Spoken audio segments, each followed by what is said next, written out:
जय श्री श्याम दोस्तों, कैसे हो आप सब। आशा करती हूँ आप सब अच्छे होंगे। एक बार फिर मैं अपने यूट्यूब चैनल पर आ चुकी हूँ आप सबके सामने अपने नए ब्लॉग की शुरुआत करने। जैसा कि आप लोगों ने मेरे लास्ट 3 वीडियोस में देखा होगा कि मैं प्रयागराज गई थी महाकुंभ गंगा स्नान करने। तो मेरी कई फैमिली मेम्बर्स और कई फ्रेंड्स के कॉल्स आए, सभी ने मुझसे ये पूछा कि कैसा रहा सफ़र, कोई परेशानी तो नहीं हुई, कैसा है क्या नहीं। तो मैंने सोचा कि इस सब को लेकर एक ब्लॉग बना दिया जाए, क्योंकि सोशल मीडिया पे जितने भी वीडियोस आ रहे हैं वो काफ़ी डरा रहे हैं और मैं खुद भी उन चीज़ों को देख के डर गई थी और मेरा खुद का भी जाने का मन नहीं था, क्योंकि मैं भी भीड़ भाड़ वाली जगह जाने से बहुत डरती हूँ। लेकिन ऐसा कुछ नहीं है दोस्तों, इसीलिए मैंने सोचा क्यों ना आप लोगों के लिए एक वीडियोस बना दी जाए जिसमें संपूर्ण जानकारी होगी। आप लोगों को जाने से पहले क्या क्या या ध्यान रखना चाहिए, तो चलिए मैं आपको बताती हूँ। सबसे पहला क्वेश्चन मेरे पास ये आता है कि कैसा रहा सफ़र, रास्ते में जाम था या नहीं था। तो दोस्तों, तो आप लोगों को ये बता दूं कि रास्ते में वाकई में जाम है। मतलब 1-2 किलोमीटर तक जाम लगा हुआ है, जिससे हमें कवर करने में या निकलने में कम से कम 1-1 घंटा लग ही जाता है वहाँ पे। और ख़ास तौर पे जितने भी टोल नाका होता है वहाँ सबसे ज़्यादा जाम है। वहीं पे सबसे ज़्यादा जाम होने की वजह से 1-1 किलोमीटर तक के गाड़ियाँ, 2-2 किलोमीटर तक गाड़ियाँ मतलब जाम में फंस जाते हैं। तो ये तो है भाई। देखो, अगर आप 144 साल का जो महाकुंभ है, तो इतनी आसानी से तो देखो ये यात्रा नहीं हो सकती है। तो कुछ तो पापड़ बेलने पड़ते हैं, ऐसा तो है नहीं कि हम लोग इजीली जा सकते हैं। तो फ्रेंड्स, सबसे पहले आप इस चीज़ के लिए तैयार होकर ज़रूर जाएं कि आपको जाम तो मिलेगा ही मिलेगा, ठीक है। सेकंड बात, वहाँ पे जब मेला कुंभ में हम जैसे जाते हैं तो वहाँ पे कितना रश है, सब लोगों का अगला क्वेश्चन ये था। तो मेला कुंभ जब हम लोग गए, तो जिस दिन हम गए थे मैं वहाँ पे 8 तारीख को पहुँची थी। तो 8 तारीख के दिन एकादशी थी, लेकिन फिर भी इतना रश नहीं था कि आप पैदल ना चल सको। काफ़ी इजीली आप पैदल चल सकते हो। और इतना तो देखो, हम लोग कहीं भी जाते हैं और भी तीर्थ स्थान पे, जैसे कि वैष्णो माता के द्वार भी जाते हैं या और भी कहीं अमरनाथ वगैरह जाते हैं, तो कितना चलना पड़ता है आप सभी को पता है। तो उससे ज़्यादा तो यहाँ पे नहीं है, तो इजीली आप चल सकते हो वैसे तो। और वहाँ पे वैसे तो ऑटो रिक्शा भी चल रहे थे जो घाट तक जा रहे हैं। लोकल जो वहाँ के गाड़ियाँ हैं, ऑटो रिक्शा हैं, वो जा रहे हैं। आप जो कार से आप लोग जा रहे हो वो तो देखो वहाँ अलाउड नहीं है, वो तो आपको बाहरी पार्किंग में रखनी पड़ेगी। फिर थर्ड क्वेश्चन लोगों का मेरे साथ ये था कि पार्किंग को लेके कि कितनी दूर पार्किंग होती है। तो देखो, हम लोगों की जब गाड़ी थी, हम लोगों ने थे बहुत पास ही घाट के, लगभग थोड़ा होगा 4-5 किलोमीटर दूर खड़ी की थी हमने। तो हमें ज़्यादा लंबा नहीं चलना पड़ा। लेकिन मैंने सुना है कि कई लोगों से कि बाहर बहुत दूर दूर भी खड़ी कर रहे हैं और काफ़ी पैदल चलना पड़ता है। लेकिन अभी इतना नहीं है और चलना पड़ेगा भी नहीं, क्योंकि वहाँ पे आजकल बसेस, ऑटो रिक्शा, कई कन्वेंस ऐसे लगा दिए गए हैं जिसकी सहायता से आप वहाँ जा सकते हो, इसलिए आपको ज़्यादा पैदल नहीं चलना। नेक्स्ट क्वेश्चन सभी के दिमाग में ये था कि संगम घाट के को लेकर कि वहाँ पे संगम घाट पे आप गए या नहीं गए। तो ऐसा है, अभी कुछ टाइम के लिए वहाँ पर आप लोगों को भी पता ही होगा कि जो नाव चल रही हैं, बोट चल रही हैं संगम नदी में, जहाँ पे तीनों नदियों का संगम हो रहा है, वहाँ तक के जाने नहीं दिया जा रहा है, सिर्फ घाट पे ही नहाने दिया जा रहा है। तो हम सिर्फ संगम घाट तक ही जा पाए, क्योंकि बीच में जहाँ से बोट या नाव के द्वारा जा सकते थे वहाँ हम भी नहीं जा पाए, क्योंकि वो अभी फ़िलहाल बंद थी।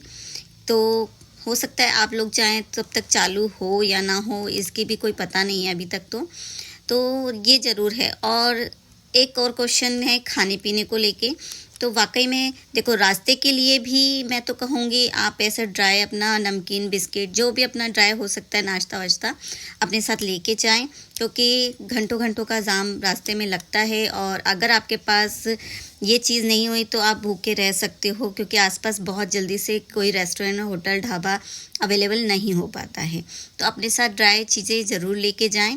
और जो महाकुंभ का जो मेला क्षेत्र है वहाँ पे भी मतलब इतना कुछ खाने का मुझे तो नहीं दिखा, क्योंकि अगर कुछ था भी तो थोड़ा-सा पता खुले में था, तो उन पे कुछ भी ऐसा ढका हुआ नहीं था कि मिट्टी-विट्टी सब लग रही थी, तो मुझसे तो देखा नहीं गया और ना खाया गया, क्योंकि बहुत ज़्यादा रेत उड़ रही थी वहाँ पे, तो ऑब्वियसली वो चीज़ें आप भी खा नहीं पाओगे।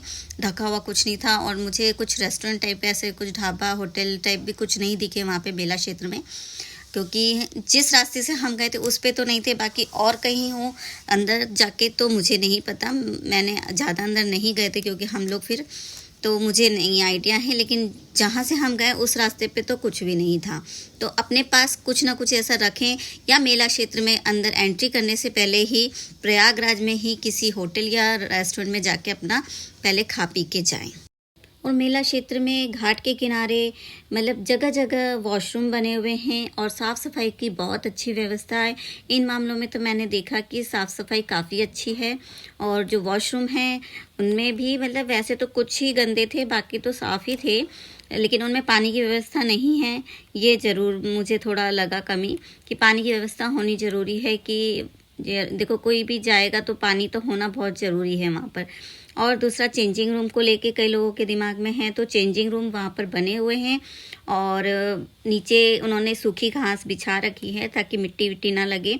तो वहाँ वैसे भी 20-20 रुपये 10-10 रुपये में जो पॉलीथीन की शीट्स होती हैं वो भी अवेलेबल हैं, आप लोग खरीद सकते हैं अपना सामान रखने के लिए भी, बैठने के लिए भी। तो वो बिछा सकते हैं घाट के किनारे और उस पर अपना सामान रख सकते हैं।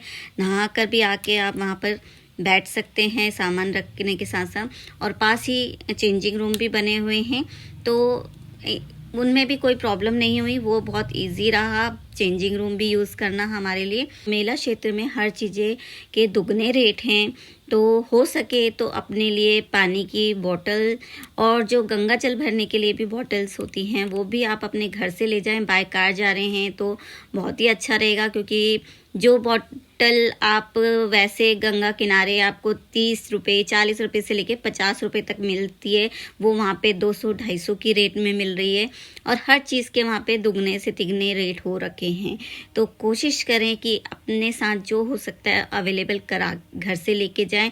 और एक और बात, सब लोगों ने पूछा मौसम कैसा है वहाँ का, तो ये बता दूं मौसम बहुत अच्छा है, वहाँ पे बिल्कुल भी ठंड नहीं लग रही है। जो सफ़र में थोड़ी बहुत ठंड लगती है, बाय कार जा रहे हो बाय बस जा रहे हो तो उसके लिए आप एक गर्म शॉल या स्वेटर आप एक रख सकते हो, लेकिन मेला क्षेत्र में बिल्कुल भी आपको ज़रूरत नहीं पड़ेगी। वहाँ तो अच्छी खासा मौसम हो चुका है और वुलन कपड़े बिल्कुल भी यूज़ नहीं होते। हमने खुद पहन के गए थे, हमने खुद उतार दिए थे।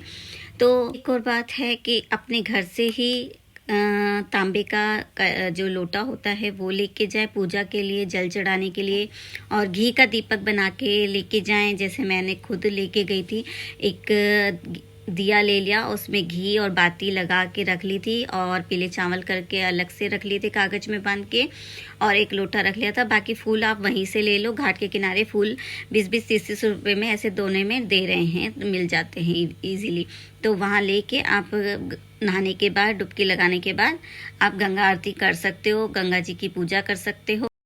कई लोगों के मन में एक क्वेश्चन और होटल के लिए भी था कि होटल का क्या सिस्टम है, तो मैं बता दूं होटल भी देखो जल्दी से अवेलेबल नहीं होते। प्रयागराज में तो मुश्किल ही है, और उससे 130 किलोमीटर की पहले ही बता रही हूँ, वहाँ पे भी होटल अवेलेबल नहीं हो रहे थे।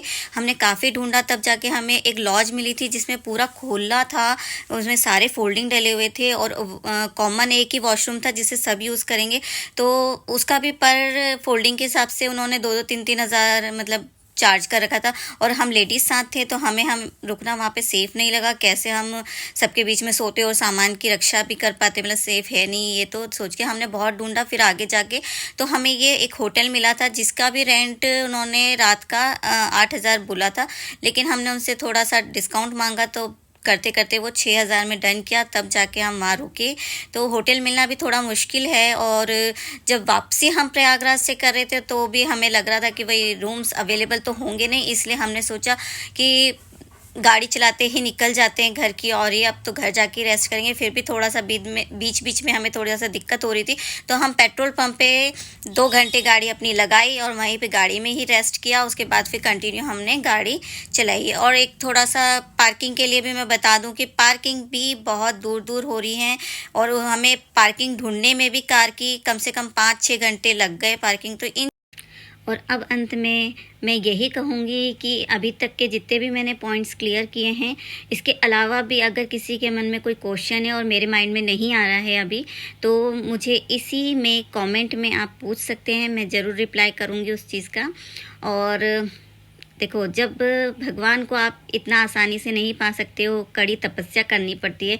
तो ये जो महाकुंभ प्रयागराज में लगा है, ये भी 144 साल बाद लगा है।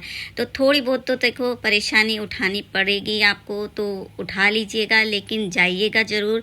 अभी काफ़ी टाइम है, अभी 26 फ़रवरी तक के ये मेला लगा हुआ है, तो अवश्य जाइए और इस महाकुंभ का अमृत स्नान ज़रूर कीजिए, गंगा स्नान।